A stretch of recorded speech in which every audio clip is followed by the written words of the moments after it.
बैठ करके कहते इस्लाम का विनाश करेंगे, नबी पाक सल्लल्लाहु अलैहि वसल्लम की मोहब्बत का खात्मा कर देंगे, उनकी सच्चाई बताएंगे, उनकी हकीकत बताएंगे। सालिमो, तुम अपने बदन से खुजली नहीं मिटा सकते, इस्लाम को मिटाने की बात करते हो। तुम्हें पता नहीं है, तारीख के झरोकों में झांक करके देखो, तुमने अभी जुल्म किया ही क्या है। हलाकू ने तो हमारी खोपड़ियों से मीनार बना दिए थे, चंगेज ने तो बगदाद को खून खून कर दिया था। कई जालिम यजीद आए इस्लाम को हिलाने के लिए, वो 50-50 साल तक हुकूमत करके इस इस्लाम का बाल बेका ना कर सके। तुम 5 साल के नशेड़ी हुकूमतों में आकर अगर ये सोचते हो ये खात्मा होगा, नामुमकिन है, नामुमकिन है। कत्ले हुसैन असल में मर गए यजीद है, इस्लाम जिंदा होता है हर करबला के बाद। नारे तकबीर, नारे रिसालत, नारे रिसालत, तहफ्फुज़े नामूसे रिसालत, नारे तकबीर, नारे रिसालत। मिंबर नूर पर जलवाबार उलमाए ज़वील एहतराम, सादात व मशाइख, हाज़रीन अहले सुन्नत व जमाअत, अस्सलामु अलैकुम व रहमतुल्लाहि व बरकातुहू। अल्हम्दुलिल्लाह, अल्हम्दुलिल्लाहिल हन्नानिल मन्नान, अल्लज़ी खलक़ल इंसान व अल्लमहुल बयान, वस्सलातु वस्सलामु अला रसूलिही सय्यिदिल इंसी वल जान, व अला आलिही व अस्हाबिही ज़विल खैरि वल इहसान। अम्मा बअद, फ़अऊज़ु बिल्लाहि मिनश शैतानिर रजीम, बिस्मिल्लाहिर रहमानिर रहीम। वलिल्लाहिल इज़्ज़तु वलिरसूलिही वलिल मुअमिनीन वलाकिन्नल मुनाफ़िक़ीन ला यअलमून।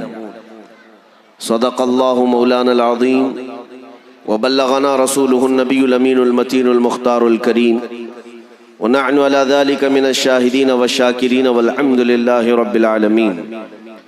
बारगाह रिसालत मुआब सल्लल्लाहु अलैहि वसल्लम में दुरूद पाक का हदिया पेश करें।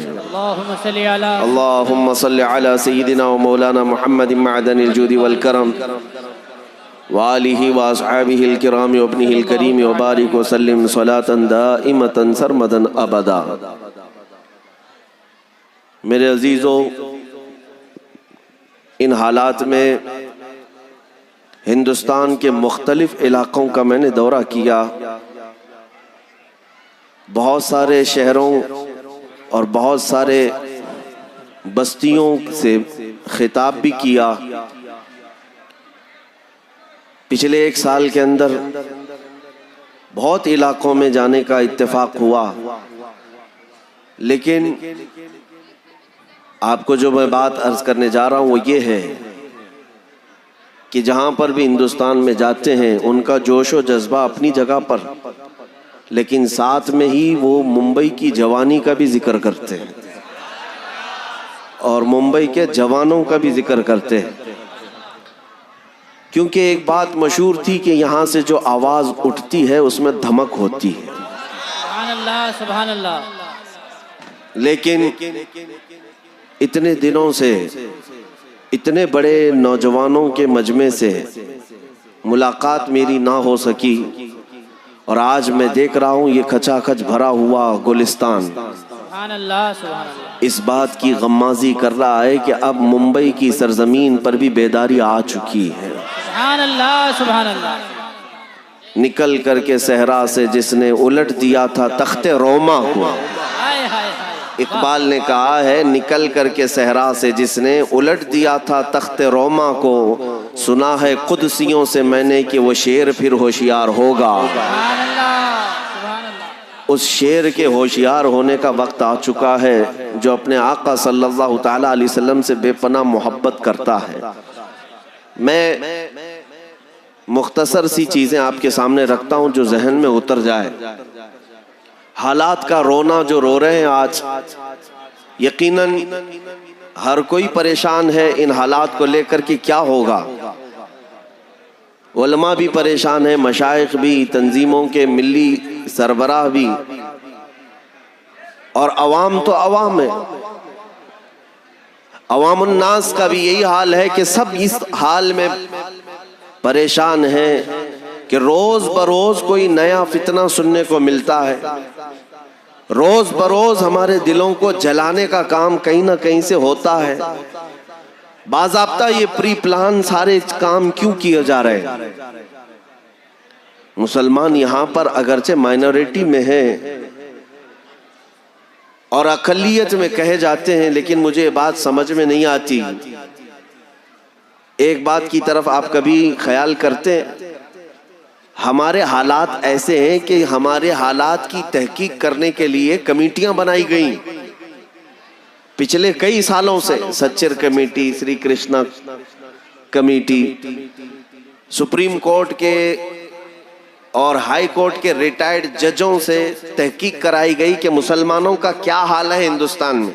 उन्होंने जो रिपोर्ट पेश की है वो ऐसी रिपोर्ट है कि हिंदुस्तान में मुसलमान दलित समाज से भी ज्यादा नीचे का हिस्सा गुजार रहे हैं। यानी गुर्बत और इफलास में, एजुकेशन में, बहुत सारे सफाई सुथराई के मामलात में, सारी रिपोर्टों में मौजूद है।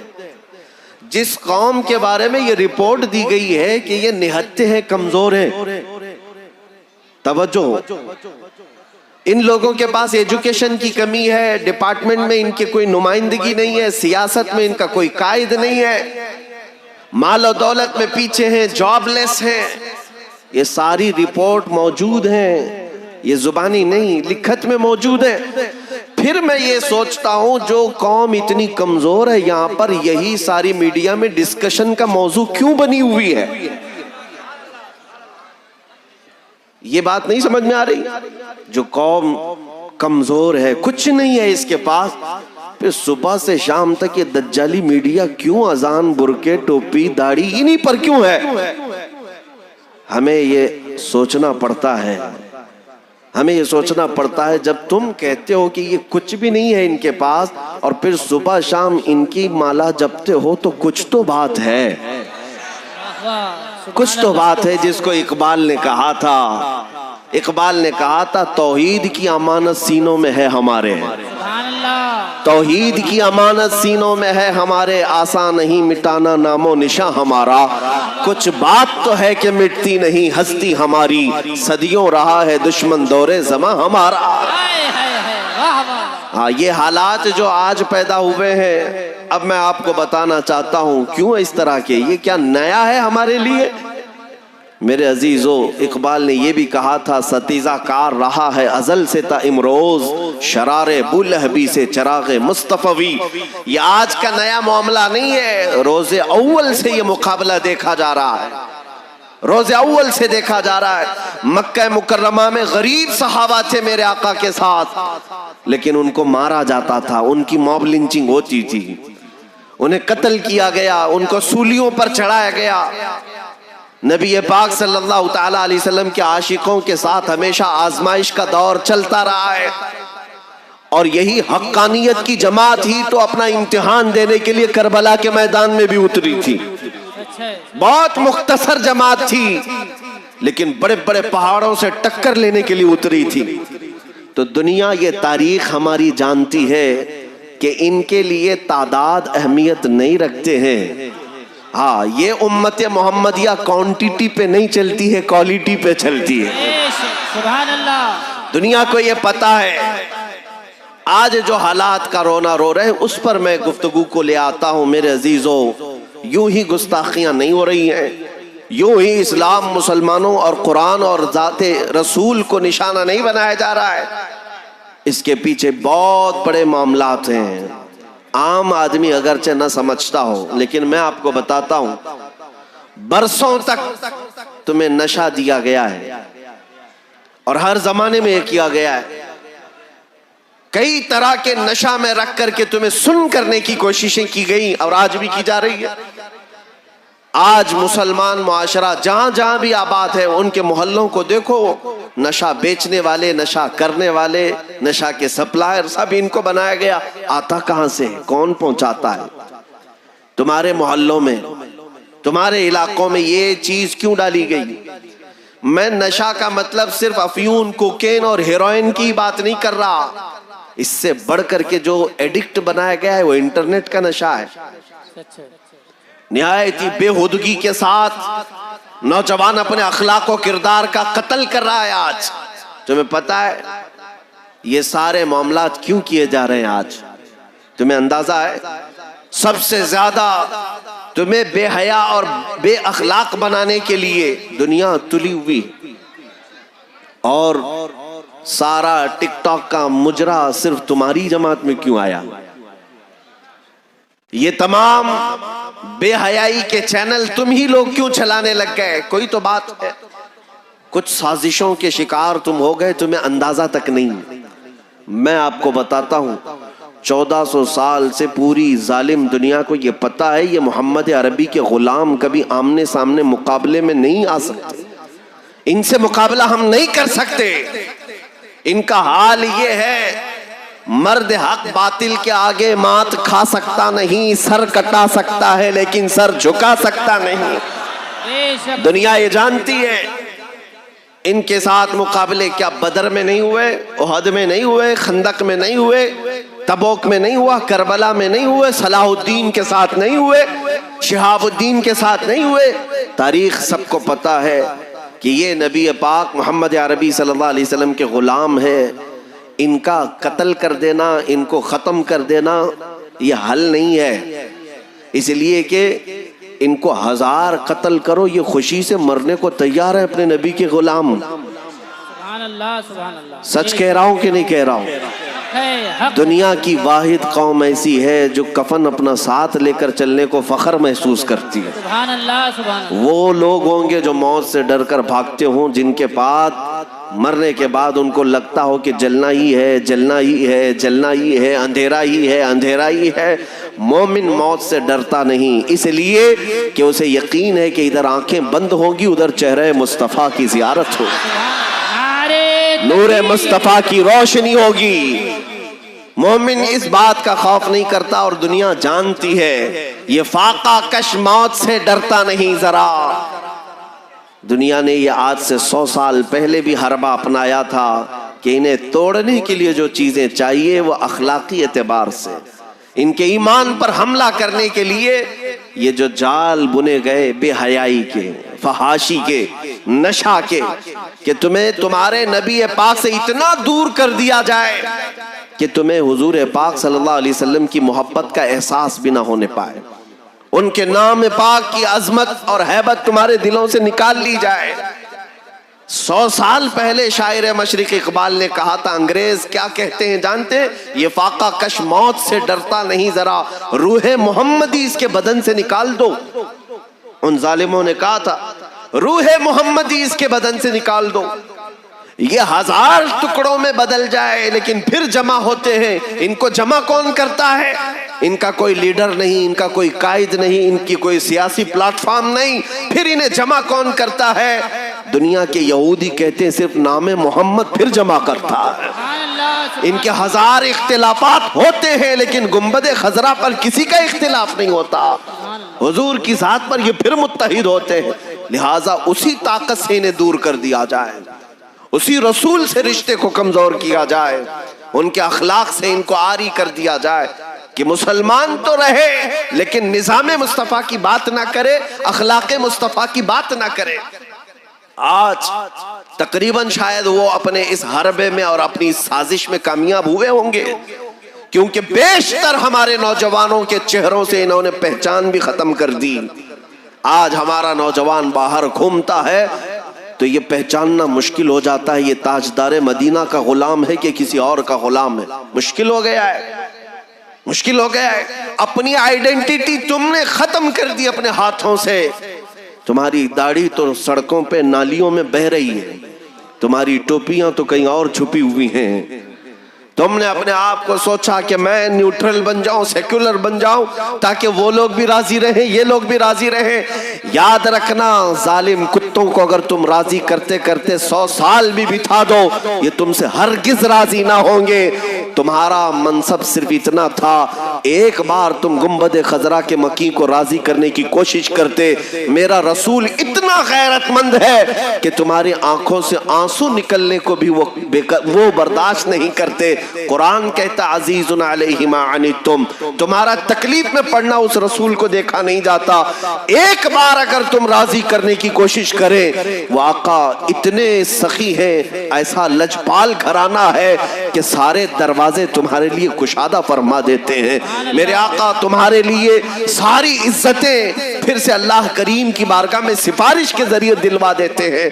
लेकिन हाल ये है कि तुम किसी की जय जयकार में इज्जत ढूंढ रहे हो, किसी की जूतियों में ढूंढ रहे हो, किसी की धोतियों में ढूंढ रहे हो। तुम्हें इज्जत का पता नहीं। कुरान कहता है वलिल्लाहिल इज्जतु वली रसूलिही वलिल मुमिनीन, इज्जत तो अल्लाह के पास है, रसूल के पास है और ईमान वालों के लिए है। ईमान वालों के लिए इज्जत है। मारारा मुतहरा के जलीलुल कद्र बुजुर्ग हैं सैयद मियाँ मारा रवी रहमतुल्लाह अलैह, हुजूर सैयदुल उलमा फरमाते थे, किसी की जय विजय क्यों पुकारें, क्या गरज हमको, किसी की जय विजय क्यों पुकारें, क्या गरज हमको, हमें काफी है सैयद अपना नारा या रसूल अल्लाह। सुभान अल्लाह। अब आओ मैं तुम्हें बताता हूँ ये जो हालात हो रहे हैं किस वजह से। तुम्हें ऐसे सुन बनाने की दुनिया ने प्लानिंग की थी कि इन्हें दुनिया में क्या हो रहा है पता ही ना चले, क्योंकि खतरा उन्हीं लोगों से है जो बार बार नामूस रिसालत की बात करते हैं उस दुनिया को। और या ऐसे हो जाए कि नबी पाक सल्लल्लाहु ताला अलैहि वसल्लम के साथ कुछ भी हो, इन्हें असर नहीं होना चाहिए, ये खामोश जीते रहे, अपनी लाइफ में एंजॉय करते रहे।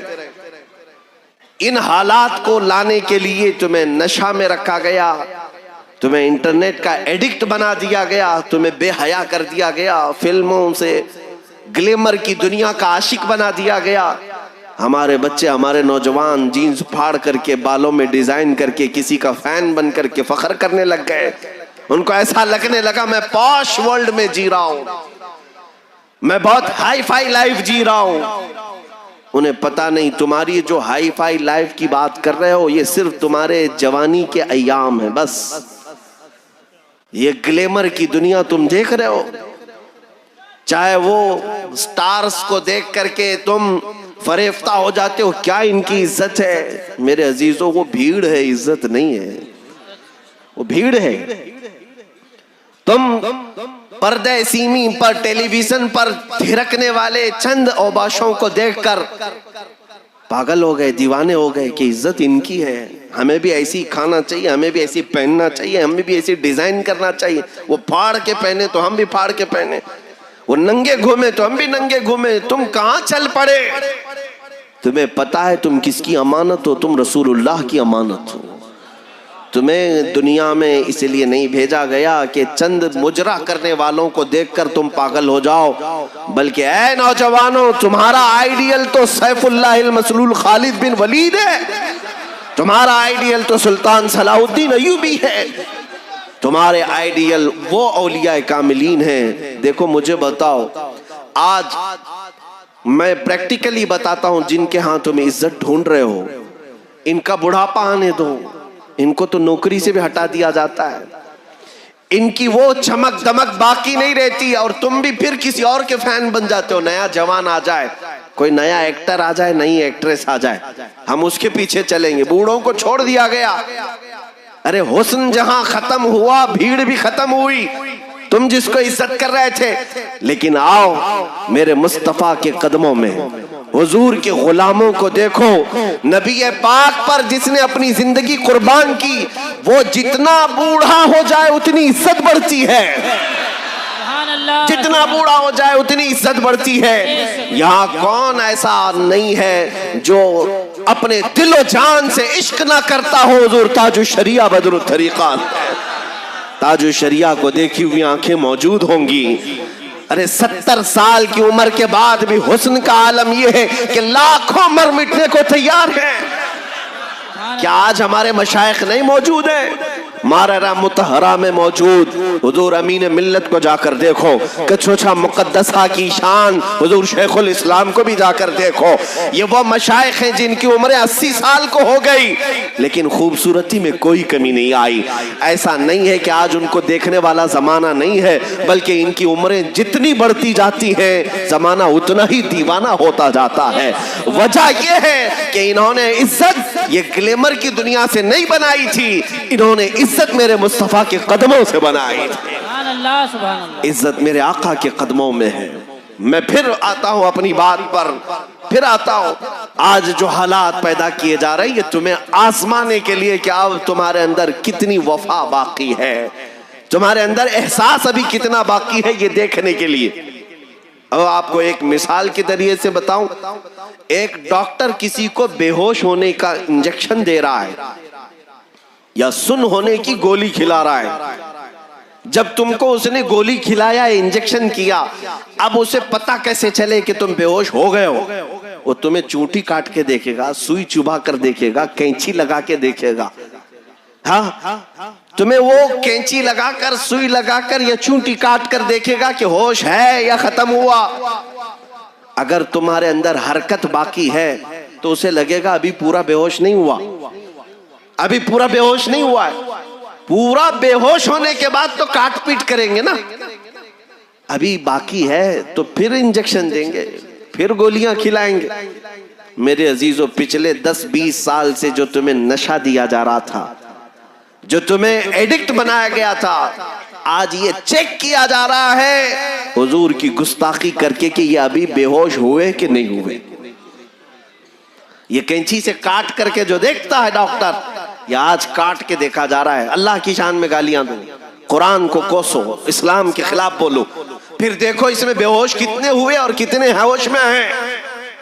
लेकिन इन जालिमों को ये पता नहीं कि जब जब तुम नशा देते रहोगे, जब जब तुम एडिक्ट बनाते रहोगे मेरे मुस्तफा के गुलामों को, हो सकता है कुछ पर तुम्हारा एक्सपेरिमेंट काम कर जाए, लेकिन मेरा मौला मेरे हबीब की उम्मत को इस तरह बेसहारा कभी नहीं छोड़ता, कभी नहीं छोड़ता। इसीलिए तो कहा है किसी ने, हर दौर में यजीदी फितने उठते हैं और हर दौर में शब्बीर जन्म लेते हैं। सुभान अल्लाह। हर दौर में शब्बीर जन्म लेते हैं। आज के हालात पर भी मैं अगर आपसे कहूं, पूरी दुनिया में ये प्रैक्टिकल चल रहा है और अरबों पर तो इन्होंने ऐसा नशा डाल दिया है कि उनमें से कोई उठने को तैयार नहीं, उठने को तैयार। उनके पास सब कुछ है लेकिन वो ऐसे नशेड़ी हो चुके हैं, किस चीज के? दौलत के, माल के, हुस्न के, इंटरनेट के और ये नशा के, क्या उनको अब ये पता भी नहीं है कि हुजूर पाक की साथ के साथ क्या किया जा रहा है, दुनिया भर में कितना कत्ले आम हो रहा है, उन्हें खबर भी नहीं है। वो अपने सोने के टॉयलेट बनाने में मशहूर हैं, मसरूफ हैं, वो घोड़ों की खरीदो फरोख्त में मसरूफ हैं। उन्हें अब ये पता नहीं कि फिलिस्तीन में कितने कत्ल हो रहे हैं, इराक में कितने जनाजे उठ रहे हैं, शाम में कितने घर बर्बाद हो रहे हैं, उन्हें एहसास नहीं। क्यों? उन पर जो नशा छोड़ा गया था वो नशा तकरीबन काम कर गया है, वो अब बेहोश सी जिंदगी गुजार रहे हैं। लेकिन मैं अल्लाह की बारगाह में करोड़ा शुक्र अदा करता हूँ, मेरा मुल्क हिंदुस्तान इन जालिमों के नशा देने पर अभी इतना बेहोश नहीं हुआ है। सच है। वजह क्या है? अगर ये सब बेहोश हो चुके होते हिंदुस्तान के बच्चे, तो आज किसी बस्ती से लब्बैक या रसूल अल्लाह का नारा नहीं लग रहा होता। हमें यह अंदाजा है कि हम जिस बस्ती से गुजर रहे हैं, 8 साल के बच्चे से लेकर 80 साल तक का बूढ़ा हाथ उठाता है मेरे आका की बारगाह में, अर्ज करता है या रसूल अल्लाह, लब्बैक या रसूल अल्लाह। यह इस बात की अलामत है कि तुम्हारा दिया हुआ नशा भी काम नहीं किया है। हो सकता है कुछ बच्चे गुनहगार हो गए हैं, लेकिन मेरे आका का कोई गद्दार नहीं हुआ है। और जब तक तुम्हारे अंदर ये हरकत बाकी रहेगी मेरे आका के लिए, हुजूर की वफा के लिए, याद रखो कि ये तुम्हारा फिर कुछ ना कर सकेंगे। हो सकता है कुछ के कत्ल हो जाएं, हो सकता है कल मैं फांसी पर चढ़ जाऊं, हो सकता है मुझे कोई शूट कर दे, इसलिए कि हर दिन हर लम्हा मेरे मुतालिक जो प्लानिंग हो रही है मुझे पता है। इसे जेल में अंदर डाल दो या इसको आखिरी उरूज तक आखिरी इसके अंजाम तक पहुंचा दिया जाए, सब कर सकते हैं, लेकिन मुझे इस बात का खौफ नहीं। जो जीना था वो जी लिया। मेरे मुस्तफ़ा करीम सल्लल्लाहु ताला अलैहि वसल्लम के कदमों से जो इज्जत मिली है, ये जालिम करोड़ों दे करके भी वो इज्जत खरीद ना सकेंगे। आज मेरे आका सल्लल्लाहु ताला अलैहि वसल्लम की नामूस की वजह से ये जो मजमा हमें मिला है, ये मोहब्बतें जो मिली है, ये बहुत कुछ है जो मेरी हैसियत से ज्यादा मुझे मौला ने दिया है। लेकिन अब डर इस बात का नहीं है कि कल को गर्दन उड़ा दी जाएगी, कल को मेरे हाथ पैर मार दिए जाएंगे, कल को हमें फांसी पर चढ़ा दिया जाएगा, इस बात का खौफ नहीं। इसलिए कि मुझे इस बात का यकीन है कि अगर हमारे जिस्म के टुकड़े टुकड़े भी हो जाएं मेरे आका की मोहब्बत में, तो दुनिया में इस्लाम का कुछ नुकसान नहीं होगा। इसलिए कि हमें पता है कत्ले हुसैन असल में मर्गे यजीद है, इस्लाम जिंदा होता है हर करबला के बाद। लब्बैक या रसूल अल्लाह, लब्बैक या रसूल अल्लाह, लब्बैक या रसूल अल्लाह, लब्बैक या रसूल अल्लाह, लब्बैक या हुसैन, नारे रिसालत। मेरे अजीजों, ये जो कुछ भी हालात आज पेश आ रहे हैं, ये तुम्हारी आजमाइश है। ये तुम्हारे एहसास को और तुम्हारे होश को चेक करने के हालात हैं। तुम अपने एहसास और तुम अपने होश को सही तरीके से इस्तेमाल करो। मेरी तकरीरों का मतलब ये नहीं होता कि मैं नौजवानों को उभार करके ये कहो कि तोड़ फोड़ करो, कत्ल गारत करो। नहीं, हमारा ये दीन सिखाया ही नहीं। मेरे अजीजों, हमारे बच्चों के अंदर जो गैरत मौजूद है वो किसी के अंदर नहीं है, मुझे पता है। जो अपने नबी पाक के नाम पर अपनी गर्दनें लुटाने को तैयार है वो कहीं नहीं है। लेकिन हम फिर भी अपने नौजवानों को खुलेआम इस तरह छोड़ना भी नहीं चाहते कि तुम अपनी जिंदगियां बर्बाद कर दो या तुम किसी और का नुकसान करो। लेकिन मेरी तकरीर का खुलासा ये होता है कि तुम ऐसे बेहोश ना हो जाओ, ऐसे सुन ना हो जाओ कि कोई कुत्ता कुछ भी भौंकता रहे और तुम बिस्तर पर लेटे रहो। ऐसा भी नहीं होगा, ऐसा भी नहीं होगा।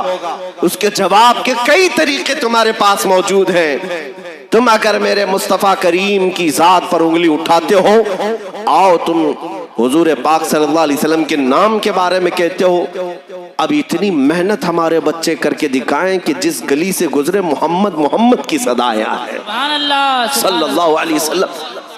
जहां वो मिटाने की कोशिश करे, तुम हुजूर अकरम सल्लल्लाहु अलैहि वसल्लम के अखलाक को ताबिंदा करके दिखाओ कि मैं मेरे नबी पाक का सच्चा गुलाम हूं और उनके अखलाक और उनके किरदार और उनकी सुन्नतों पर मुझे फख्र है और गर्व है। तुम अगर नंगे घूमने पर फख्र करते हो, मैं आमिना के लाल के अखलाक पर अमल करके क्यों नहीं फख्र कर सकता? क्यों नहीं फख्र कर सकता? अजीज़ान गिरामी वक़ार, आपको अंदाजा भी नहीं मेरे आका सल्लल्लाहु ताला अलैहि वसल्लम की वफा में जो रौब रखा गया है, जो रौब रखा गया है, वो अच्छे खासे सूट बूट में भी रौब नहीं है। अच्छे खासे दुनियादारों के लिबास में भी वो रौब नहीं। मेरा मौला नबी पाक के गुलामों का रौब हर एक के दिल पर डालता है। जंगल के दरिंदे तक मेरे आका के गुलामों से खौफ खाते हैं, अदब भी करते हैं। लेकिन हो क्या गया है हमारी कौम को, जो दूर होते चले गए, दूर होते चले गए, इतने दूर हो गए कि तुम्हें पहचानना मुश्किल हो गया। आ जाओ, वापस लौट करके नबी पाक से वफा करो, मेरे आका सल्लल्लाहु अलैहि वसल्लम से वफा करो। दुनिया की रंगीनियां तुमने बहुत देख ली, दुनिया की लज्जतें तुमने बहुत उठा ली। तुम्हें पता है एक दिन तुम्हारी आंखें बंद होने वाली हैं, एक दिन तुम्हारे दिल की धड़कनें रुक जाने वाली हैं। तुम्हें पता है तुम इतने बेयारो मददगार होंगे कि अपना हाथ तक उठा नहीं सकोगे। तुम जब मरने के करीब होंगे, एक बूंद पानी तुम्हारे लिए दरिया के बराबर लगता होगा, और तुम्हारे करीब सिरहाने पर कोई खड़ा होगा तो तुम उससे पानी की ख्वाहिश का इजहार भी नहीं कर पाओगे। सकरात के वक्त तुम दुनिया छोड़कर जा रहे होंगे, तुम्हारे बच्चे, तुम्हारा माल, तुम्हारी औलाद सब धरी की धरी रह जाएगी। जिसके लिए तुम रात दिन मेहनत करते थे वो सब यहां रह जाएगा। इस दुनिया का हाल तुम नहीं देखते, ये तो तुम्हारे बदन से कपड़े तक उतार लेते हैं। तुम्हारे जिस्म से सारी कीमती चीजें उतार ली जाती, महंगी घड़ियां, महंगी अंगूठियां, महंगे चश्मे, सब कुछ तुम्हारे उतार लिए जाते हैं। क्या देते हैं तुम्हें? कुछ नहीं। औरतें भी जानती हैं, सारा जेवर इनकी सांस रुकते ही उतार लिया जाता है, और ऐसा कि सिला हुआ कपड़ा तक नहीं पहनाते।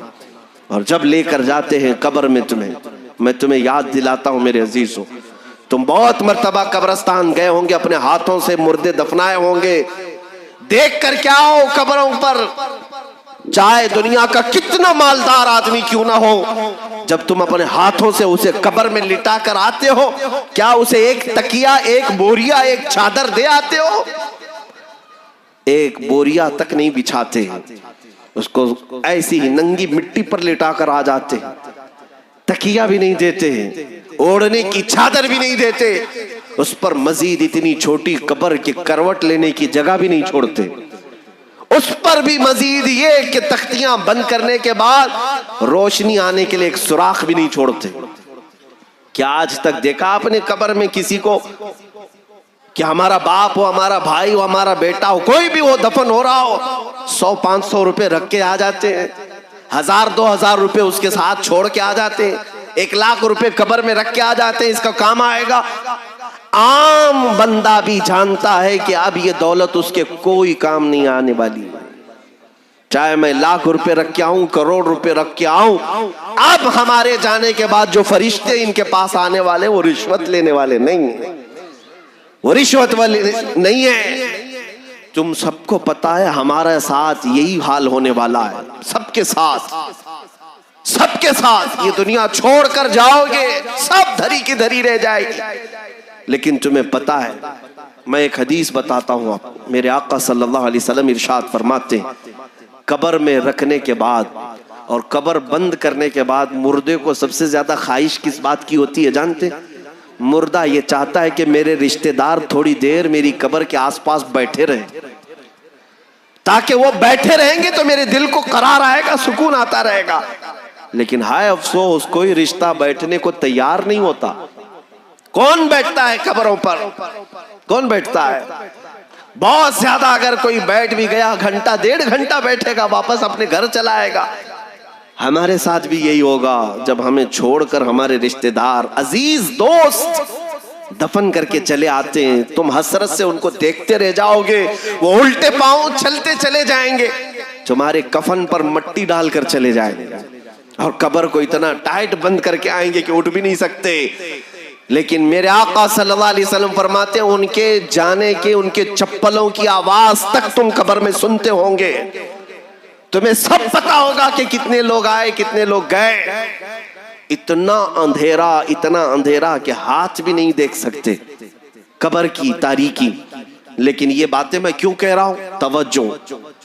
जब अजीज भाई छोड़कर जाता है, बाप हो तो वो भी दफन करके चला जाता, माँ हो तो भी कब्रिस्तान के हवाले कर देती है, सगे रिश्ते हमें कब्र के हवाले करके चले आते, कोई नहीं बैठता। और उस कब्र की तन्हाई और तारीकी में अगर कोई उजाला लेकर आता है तो ताजदार मदीना की जात है, मेरे आका की जात है। नबी मुकर्रम सल्लल्लाहु अलैहि वसल्लम कब्र में तशरीफ लाते हैं, रोशनी लेकर आते हैं, रोशनी लेकर आते हैं। इसीलिए तो शायर ने कहा है शबे गौर भी उसी गुल से मुलाकात की रात। हम जाते हैं कब्र में, मेरे आका सल्लल्लाहु अलैहि वसल्लम रोशनी लेकर तशरीफ लाएंगे और मुनकर नकीर से कहेंगे, ये मेरा गुलाम है, आहिस्ता जगाओ। यह उन लोगों के लिए है जो जिंदगी में मेरे आका से वफा किया था, वफा किया था। अब सुनो मेरे अजीजों, जब नबी पाक सल्लल्लाहु ताला अलैहि वसल्लम ही कब्र में रोशनी लेकर आने वाले हैं, तो फिर दुनिया में इसकी उसकी जूतियां उठाने पर क्यों मसरूफ हो? इसके उसके जय जयकार करने में क्यों मसरूफ हो? काश उस नबी को आज राजी कर लेते, कल तुम कब्र में सुकून से सो रहे होते। और सिर्फ कब्र की बात नहीं, हशर की भी बात मैं बताऊं। नबी मुकर्रम सल्लल्लाहु अलैहि वसल्लम इरशाद फरमाते हैं, एक सहाबी ने पूछा, आका हम आपको कहाँ ढूंढें कयामत में? मेरे आका फरमाते हैं, मैं तुम्हें पता बताता हूँ, मुझे कहाँ ढूंढोगे?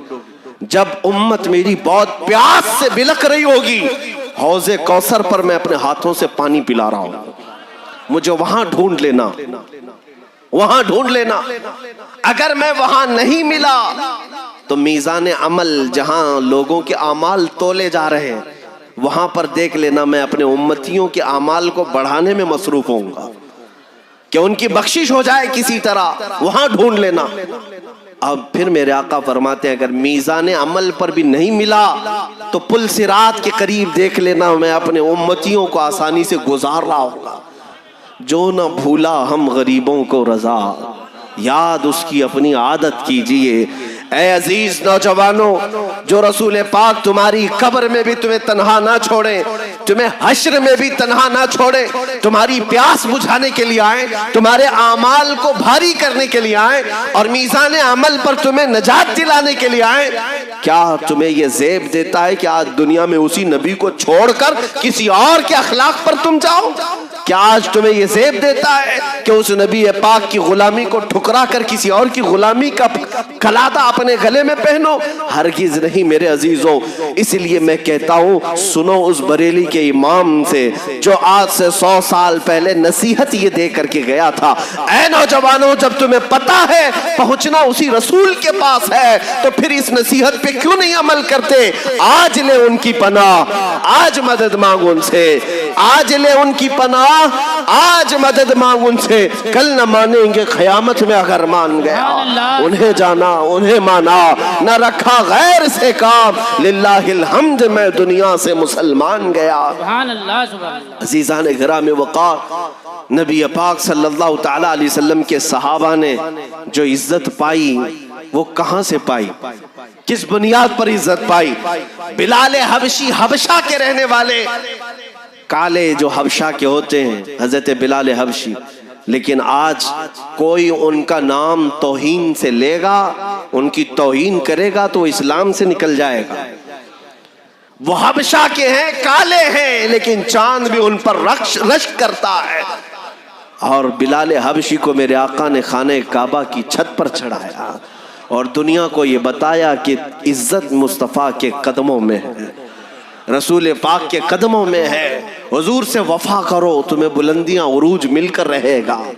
ये जो मिंबर उलमा के लिए सजाया गया, क्यों? ये नेता है, यहाँ पर कौम नीचे बैठी है और यहाँ पर उनकी तरह इज्जत नहीं होती जो 100-100, 200 नोट लेकर के भीड़ जमा करते हैं। ये वो मजमा नहीं है मेरे अजीजों। क्या किसी ने आपको 100 रुपये 200 रुपये देके यहाँ बुलाया है? जय जय पुकारते रहो, सुबह लाल झंडा, रात में हरा झंडा, हाँ दर बदर इधर उधर अपने गले के पट्टे भी बदलते रहो। क्या उन लोगों में से तुम हो? अल्हम्दुलिल्लाह हम कादरी पट्टा हमेशा पहने रहते। सुभान अल्लाह, सुभान अल्लाह। हमारी तो निस्बत एक है, तुझसे दर दर से, सग और सग से है मुझको निस्बत। मेरी गर्दन में भी है दूर का डोरा तेरा, वो से पाक की गुलामी है, नबी पाक तक ले जाती है। लेकिन मैं आपसे ये कहता हूं कि ये वो मजमा नहीं जो 100-200 के लिए जमा किया गया है, ये वो मजमा है जो खुद अपनी कुर्बानी देने के लिए आया है। हाँ, यहाँ सबको पता है। और एक बात ये भी मैं बताऊं, मेरे खिताब सुनने के लिए आने वाले लोग वो अच्छी तरह से जानते हैं कैसी तकरीर सुनना है। जो लोग सुने होंगे या पहले हालात मालूम होंगे, उलमा भी, वरना बहुत सारे लोग करीब खड़े होने से भी डरते हैं कि इसके साथ खड़े होंगे कल केस हो जाएगा हमारे ऊपर भी। हाँ, फोटो में आ जाएंगे, पुलिस हमें भी तहकीकात करेगी कि मौलाना के पास क्यों खड़े थे। और मैं जानता हूं यहाँ सोच समझ करके आता है मजमा, और मिंबर पर बैठने वाले उलमा भी अच्छी तरह से सोच लेते हैं। ये वही खालिस लोग हैं जिनको अपनी मौत का खौफ नहीं, बल्कि ये वही खालिस लोग हैं जो चंदा इकट्ठा करने नहीं बल्कि अपनी गर्दन मेरे आका पर निछावर करने आए हुए हैं। अब जो बात अर्ज कर रहा हूं सुनो, ये इज्जत इन्हें क्यों मिली है? ये उलमा की इज्जत, या हमें जो कुर्सी मिली, क्या कोई पार्टी की वजह से, कोई हुकूमत की वजह से, कोई दौलत की वजह से, क्या किसी बड़े खानदान की वजह से? ये जो कुछ भी इज्जत मिली है वो सिर्फ इतनी है, ये नाज ये अंदाज हमारे नहीं होते, झोली में अगर टुकड़े तुम्हारे नहीं होते, ये इज्जत जो इन उलमा को मिली है या हमें मिली है, उसके लिए बरजस्ता हमें ये कहना हक बनता है, या रसूल अल्लाह जब तक बिके न थे तो कोई पूछता न था, जब तक बिके न थे तो कोई पूछता न था, तुमने खरीद कर हमें अनमोल कर दिया। अरे हमने तो देखा है हॉलैंड, नेदरलैंड, यूरोप में मौजूद पार्लियामेंट में डिस्कशन चल रहा है मिनिस्टर्स के दरमियान, किसको लेकर के, बहुत दूर एक मुल्क में व्हील चेयर पर बैठा हुआ एक आलिम, व्हील चेयर पर बैठा हुआ माजूर आलिम, उसको लेकर के हॉलैंड, नेदरलैंड के लोग परेशान हैं। पता ये चला कि ताकत और कुव्वत तख्त को नहीं कहा जाता, ताकत और कुव्वत इश्क मुस्तफा को कहा जाता है। ये चाहे माजूर आदमी के अंदर आ जाए, खड़े होने की ताकत अगर से ना हो, लेकिन सीना अगर इश्क मुस्तफा से भरा है, वो यूरोप को भी हिलाता है और पूरी दुनिया को भी हिलाता है। और अगर इंतकाल हो भी जाए, हर एक की जुबान पर अपनी मोहब्बत के नगमे बिठा कर जाता। आज 100 साल गुजर गए फाजिल बरेलवी को गए हुए, ताजदार अहले सुन्नत इमाम अहमद रजा फाजिल बरेलवी को इंतकाल किए हुए 100 साल गुजर गए। हाजी वारिस अली शाह को इंतकाल किया, 100 साल गुजर गए। मुझे बताओ इस मजमे में उन बुजुर्गों को देखा हुआ कोई है? शायद बाप दादों ने भी नहीं देखा होगा, कई पुश्तें गुजर गई, लेकिन जिक्र ऐसा होता है जैसे अपने बाप दादाओं का भी नहीं होता। हम अपने बच्चों का, अपने माँ बाप का जिक्र उतना नहीं करते जितना इन बुजुर्गों का करते हैं। क्यों? इसलिए कि इन बुजुर्गों ने लोगों के दरमियान अपनी मोहब्बत के सिक्के नहीं बिठाए थे। ये जब तक थे सिर्फ मेरे मुस्तफा के इश्क की बात करते थे, और मौला ने उनको इनाम ये दिया कि बेनिशानों का निशान मिटता नहीं, और मिटते मिटते नाम हो ही जाएगा। इसीलिए आज से अपनी आदत ये बना लो, इन कुत्तों के भौंकने के बाद अगर तुम मेरे मुस्तफा की मदह सराई में मसरूफ हो गए तो याद रखना ये कीड़े कहां चले जाएंगे पता नहीं चलेगा, लेकिन तुम्हारा नाम रहती दुनिया तक रोशन ही रहेगा। कि जब मेरे मुस्तफा करीम की जात पर ये तूफान बदतमीजी ला रहे थे, उस वक्त अगर मैदान में कोई मेरे आका की मोहब्बत की बात कर रहा था, वो तुम थे। ये दुनिया हमेशा याद रखेगी। इसीलिए हमने देखा है गुस्ताखों के नाम किसको याद है? 1400 साल से गुस्ताखियां हो रही हैं, हुजूर पाक की शान में गालियां दी जा रही हैं, कितनों को याद है? कौन जानता है उनकी गुस्ताखियां क्या हैं? ये भी नहीं पता। हो सकता है कुछ नाम मालूम होंगे, अबू लहब, अबू जहल, उतबा, शैबा, वो कीड़ों के नाम मालूम होंगे, लेकिन क्या कहते थे ये तो नहीं मालूम। हुजूर को क्या कहते थे सब खत्म हो गया। आज से 100 साल पहले भी किताब लिखी जा रही थी मेरे आका के तौहीन पर, कहां है वो? कहां है? मुसलमानों, मैं आपसे पूछता हूं, क्या ये सारे गुस्ताख याद रह गए सबको? सब हिलाकत के दलदल में फंस गए। दुनिया में भी जलील और मरते भी तो हैं जलील होकर। लेकिन एक बात मैं आपको बताऊं, 14 सदियां गुजर गई।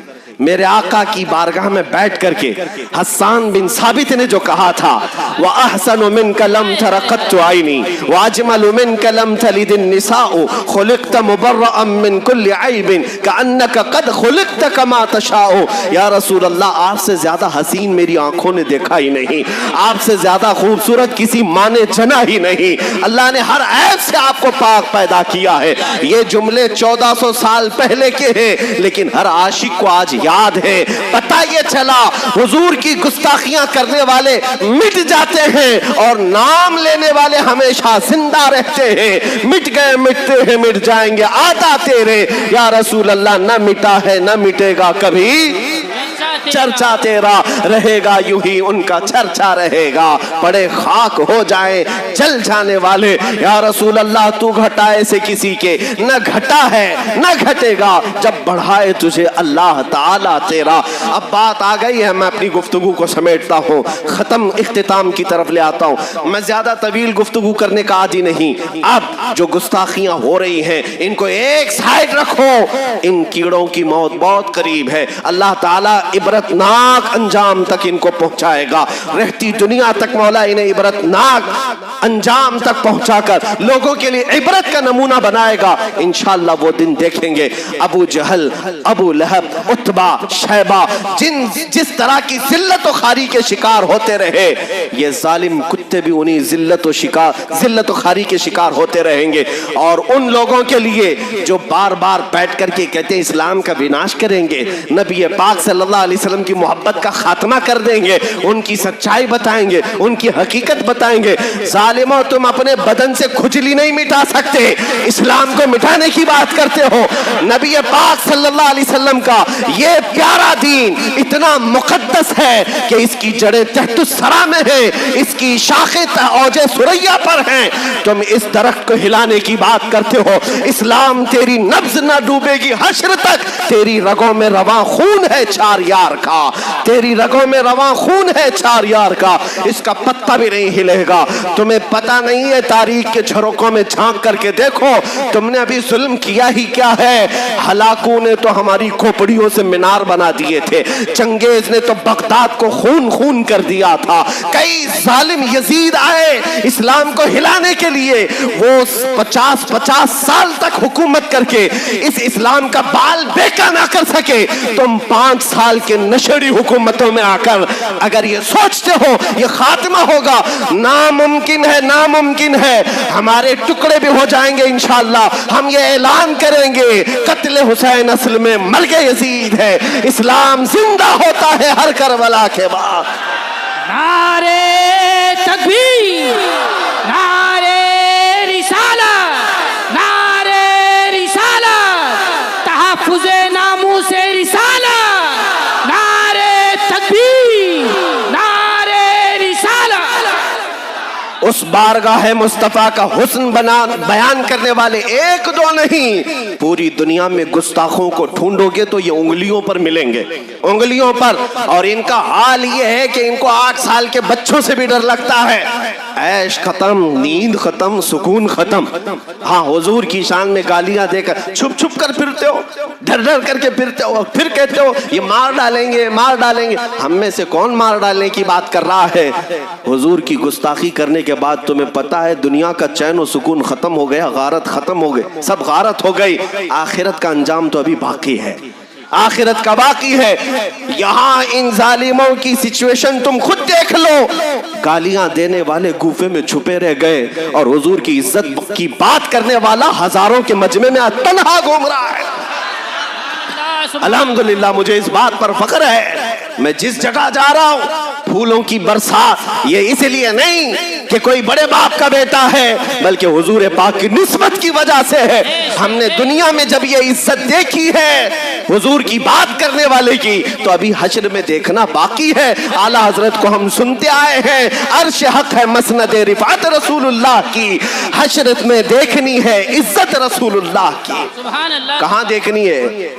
हश्र में देखनी है इज्जत रसूलुल्लाह की। इंशाअल्लाह वो दिन बाकी है। अब मैं आपको बताऊं, महफिल की खत्म के करीब हमारा ये अपना शिवा है, हम बयान करेंगे। तुम भोंकते हो, हम बताते हैं हुजूर के आशिक आज भी कैसे जिंदा हैं। अल्लाह ताला उनका नाम मुर्दा होने नहीं देता। क्या हमारे मजमे में इमाम अहमद रजा जिंदा है कि नहीं है? हमारे मजमे में हाजी वारिस जिंदा है या नहीं? हमारे मजमे में गरीब नवाज गौसे आजम इमाम हुसैन का जिक्र जिंदा है या नहीं? वो इसलिए जिंदा है कि जिंदा रसूल की बात करने वाला कभी मरता नहीं है, उसका जिक्र भी बाकी रहता है। हम देखते हैं तुम गुस्ताखियां करते रह गए, वो गुस्ताखियां तो लोग भूल गए। अगर इस जमाने को कुछ याद रह गया तो क्या याद रहा? बूसीरी का पुकारा हुआ वो कसीदा, मौला सल्ली व सल्लिम दाइमन अबदा अला हबीबिका खैरिल खल्क़ि कुल्लिहिम मुहम्मदुन सय्यिदुल कौनैनि वस्सक़लैनि वल फरीक़ैनि मिन अरबि व मिन अजमी नबियुन अल आमिरुन नही फला अहदुन अबर फी क़ौलि ला मिनहु वला नअमी फ़इन्न मिन जूदिका दुनिया व ज़र्रतहा व मिन उलूमिका इल्मल लौहि वल क़लम या नफ्सु ला तक़नती मिन ज़ल्लतिन अज़मत इन्नल कबाइर फ़िल ग़ुफ़रानि कल्लममी लअल्ल रहमत रब्बी हिन यक़सिमुहा तअती अला हसबिल इस्यान फ़िल क़िस्मी या रब्बी वजअल रजाई गैर मुनअकिसिन लदैका वजअल हिसाबी गैर मुनख़रिमी वल्तुफ़ बिअब्दिका फ़िद दारैन इन्न लहू सबरम मता तदउल अहवाल यनहज़िमी व अदल लिसहबी सलात मिनका दाइमतिन अला नबी बिमुनहल व मुनसजिमी थुम्मा रिदा अन अबी बकर व अन उमर व अन अली व अन उस्मान ज़िल करमी या रब्बी बिल मुस्तफा बल्लिग मकासिदना वग़फिर लना मा मदा या वासिअल करमी। 700 साल पहले पुकारे हुए शरफुद्दीन बूसीरी का कसीदा हम जैसे निकम्मों को याद रह गया। तुम्हारी गुस्ताखियां किसी को याद नहीं रहेंगी। आओ मैं तुम्हें हर जुबान में बताता हूँ। फारसी का आशिक रसूल मुल्ला जामी कहता है तनम फरसूदा जा पारा जे हिजरा या रसूल अल्लाह दिलम पशमुर्दा आवारा जे इसिया या रसूल अल्लाह चुबाजुए शफाअतरा कुशाई बर गुनहगारा मकुन महरूम जामीरा दरा या रसूल अल्लाह चुसूए मन गुजर आरी मने मिस्कीन नादारी फिदाए नक्श नालैनत कुनम जा या रसूल अल्लाह। ये फारसी में मेरे आका की शान बयान करने वाले आज तक उनकी बातें गुनगुनाई जा रही हैं। और सादी शिराजी क्या कहते हैं बलगल ओला भी कमालिही कशफत दुजा भी जमालिही हसनत जमीउ खिसालिही सल्लू अलैहि व आलिही। हाफिज शिराजी कहते हैं या साहिबल जमाल या सय्यिदल बशर में वजहिकल मुनीर लक़द नुव्विरल क़मर ला युमकिनु सनाउ कमा कान हक़्क़ुहु बादज़ खुदा बुजुर्ग तुई किस्सा मुख्तसर। और फारसी वालों ने कहा अरबी वालों ने कहा पीर मेहर अली कहते हैं मुख चंद बदर शाशानी है माथे चमके लठ नूरानी है काली सुल्फ ते अख मस्तानी है मखमूर अखे हिन मजभरिया उस सूरत नू मैं जान अखा की जान जहां अखा सच अखा रब दी शान अखा उस शान तो शाना सब नबिया सुभान अल्लाह मा अजमलका मा अहसनका मा अकमलका। किथे मेहर अली किथे तेरी सना गुस्ताख अखे किथी जाड़िया। जब सारे लोगों ने तारीफ की अब बारी आती है हस्सानुल हिंद इमाम इश्क मोहब्बत की बरेली की सरजमीन से पुकार कर कहता है वो कमाल हुस्न हुजूर है कि गुमान नक्श जहां नहीं यही फूल खार से दूर है यही शम्मा है कि धुआं नहीं तेरे आगे यूं हैं दबे लछे फुसहा अरब के बड़े बड़े कोई जाने मुंह में सुबह नहीं बल्कि जिस्म में जा नहीं। या रसूल अल्लाह भौंकने वाले भौंकते हैं मगर आपके गदा यूं कहते हैं सरवर कहूं कि मालिको मौला कहूं तुझे बाग़े खलील का गुले ज़ैबा कहूं तुझे अल्लाह रे तेरे जिसमें मुनव्वर की ताबिश है ऐ जाने जाम में जाने तजल्ला कहूं तुझे तेरे तो वस्फ ऐब तनाही से है बरी हैरान हूं मेरे शाह मैं क्या क्या कहूं तुझे। लेकिन रजा ने खत्म सुखन इस पे कर दिया खालिक का बंदा खल्क का आका कहूं तुझे सारे ऊंचों में ऊंचा समझिए जिसे है उस ऊंचे से ऊंचा हमारा नबी सारे अच्छों से अच्छा समझिए जिसे है उस अच्छे से अच्छा हमारा नबी बुझ गई जिसके आगे सभी मशाले शम्मा वो लेकर आया हमारा नबी सब चमक वाले उजलों में चमका किए अंधे शीशों में चमका हमारा नबी गमज़दों को मुज़्दा दीजिए कि है रजा हम बेकसों का सहारा हमारा वाखिर दावाना अल्हम्दुलिल्लाहि रब्बिल आलमीन। नारे रिसालत लब्बैक